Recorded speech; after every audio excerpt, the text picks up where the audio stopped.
सरकारें वो सरकारों को बदल देंगे, ये तो छोटी मोटी सरकार है। हम बता देते हैं, हमेशा चींटी और एक हाथी में फैसला बहुत दूर का होता है। नमस्कार दोस्तों, मैं पहुंच गया हूं जयपुर में और बीटी ग्राउंड में ये आज चंद्रशेखर आजाद का एक बहुत बड़ा प्रोग्राम होने वाला है।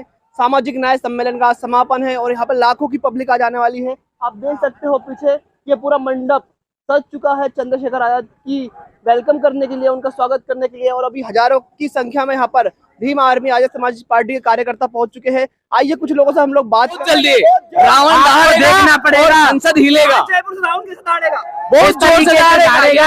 आप देख लेना, ये दहाड़ है ना, ये दहाड़ किसी पर रुकने वाली नहीं है और ये दहाड़ इसी तरीके से रहेगी जिस तरीके से है। और भाई को बढ़ाने का काम करेंगे। दिल्ली की गद्दी, हाँ पीएम।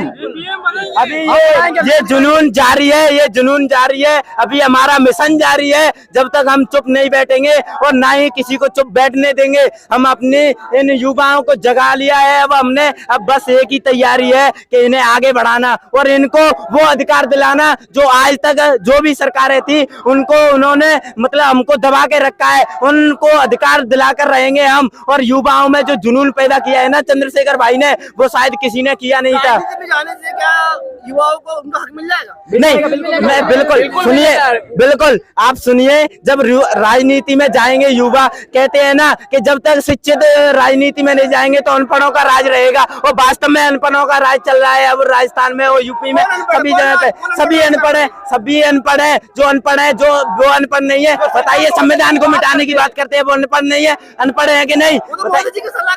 अरे सलाहकार है तो क्या हुआ, अनपढ़ है ना, अनपढ़ ही है तभी तो ऐसी बात करते हैं। जब उनको पता है कि ये इसके पीछे जो संविधान है उसके पीछे कितने लोगों का हाथ है, फिर भी उसको मिटाने की आप बात कह देते हो। सोच के समझ के कुछ भी नहीं कहते हो। आपको इतनी मतलब इतनी तो सलाहकार हो, कम से कम इतनी बुद्धि तो होनी चाहिए आपके अंदर कि किसी को किसी भी बात को रखने के लिए कुछ मतलब सोच समझ के सलाह दी जानी चाहिए। अक्सर जो आप जिनको मनुवादी कहते हैं वो ऐसी बातें करते हैं, फिर माफी मांग लेते हैं। लेकिन प्रधानमंत्री के एडवाइजरी सलाहकार है, वो आर्थिक सलाहकार है। लेकिन प्रधानमंत्री ने उनको इतने बड़े बयान के बाद भी ना कुछ कहा और ना ही एडवाइजरी से निकाला, तो आप क्या कहेंगे? हम ये कहेंगे प्रधानमंत्री नरेंद्र मोदी जी, आपकी ये आखिरी साल है, ये की आखिरी साल है। जितना कुछ कहना है वो कह ही सकते हो, कर तो नहीं सकते हो। क्योंकि करने के लिए अगर तुमने शुरुआत की ना तो ये युवा और ये युवा पीढ़ी और बहुजन समाज सोया नहीं बैठा है, अब जगा हुआ है। इसलिए सड़कों पे उतरने में हमें वक्त नहीं लगेगा। हम कानून को हाथ में नहीं लेंगे। हम उस तरीके से काम करेंगे जिस तरीके से हमारे बाबा साहब डॉक्टर भीमराव अम्बेडकर जी ने हमें अधिकार दिया है। उसी अधिकार में के दौरे में रह करके हम काम करेंगे, हम नहीं करेंगे। और जो लोग ये कहते हैं ना, जो लोग ये कहते हैं ना कि हम ये सारी सरकारें वो सरकारों को बदल देंगे, ये तो छोटी मोटी सरकार है। हम बता देते हैं, हमेशा चींटी और एक हाथी में फैसला बहुत दूर का होता है। सुन तो रुको, हाँ तो सुन तो लो। सरकार मतलब हाथी और चींटी में बहुत बड़ा अंतर होता है, ये तो आपको पता होगा। लेकिन आपको ये भी बात मालूम होगी कि चींटी जब कान में घुस जाती है तो हाथी को भी पराजित कर देती है। अगर हम युवा चींटी, हम युवा है ना, बहुजन समाज चींटी है, चींटी है। जब तक संघर्ष करें, चींटी हमेशा चींटी का संघर्ष देखा होगा आपने। चींटी किस तरीके से संघर्ष करती है, संघर्ष करना नहीं भूलती है। इसी तरीके से ये युवा है, वो संघर्ष करना नहीं भूलेंगे और ना ही भूलना चाहेंगे। और चंद्रशेखर भाई का, आजाद जी का इन पे हाथ है और हमेशा रहेगा। हम अपने विचारधाराओं को उनसे प्रेरित होते हैं और उनकी जो भी बातें हैं उनसे प्रेरित है। महान पुरुषों की बातों से हम प्रेरित हैं। हम इनकी तरह भड़काऊ बयान नहीं देते हैं, इनकी तरह भड़काऊ बातें नहीं करते हैं। हम जो पूरी मीडिया और हर लोग तो कहते हैं कि चंद्रशेखर आजाद युवाओं को भड़का रहे हैं। अच्छा,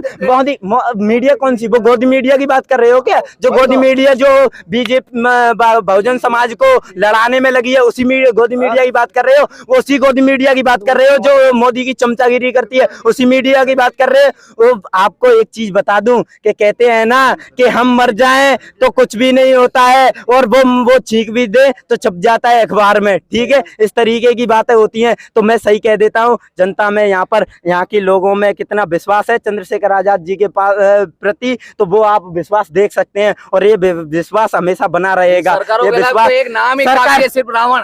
आप देख लो, हम जहाँ जहाँ हमारे जो लोग कहते हैं ना कि चंद्रशेखर भाई बस युवाओं को भड़का रहे हैं, मैं उनको जवाब दे देना चाहता हूँ कि भड़काना उसे नहीं कहते हैं जो संघर्ष की लड़ाई करवाते हैं। वो संघर्ष की लड़ाई करवा रहे हैं और वो हमें बता रहे हैं कि आप पर यहाँ पर अत्याचार हो रहे हैं। मुझे बताइए 2018 से पहले जितने भी अत्याचार हुए उनको टीवी चैनलों पर इतनी जोर शोर से आवाज उठाई किसी ने नहीं उठाई ना। जब से भीम आर्मी आई है, चंद्रशेखर भाई आजाद आए हैं, जब से उनकी आवाज ज्यादा बुलंद कर दी गई है और उनके हर एक अत्याचार के लिए वहां पर जाते हैं, उनके लिए काम करते हैं, जमीन स्तर से उनके लिए काम करते हैं। जयपुर के युवाओं का कहना है कि इस बार हम सड़क से संसद तक जाएंगे और चंद्रशेखर आजाद को ये सभी युवा प्रधानमंत्री के रूप में देखना चाहते हैं।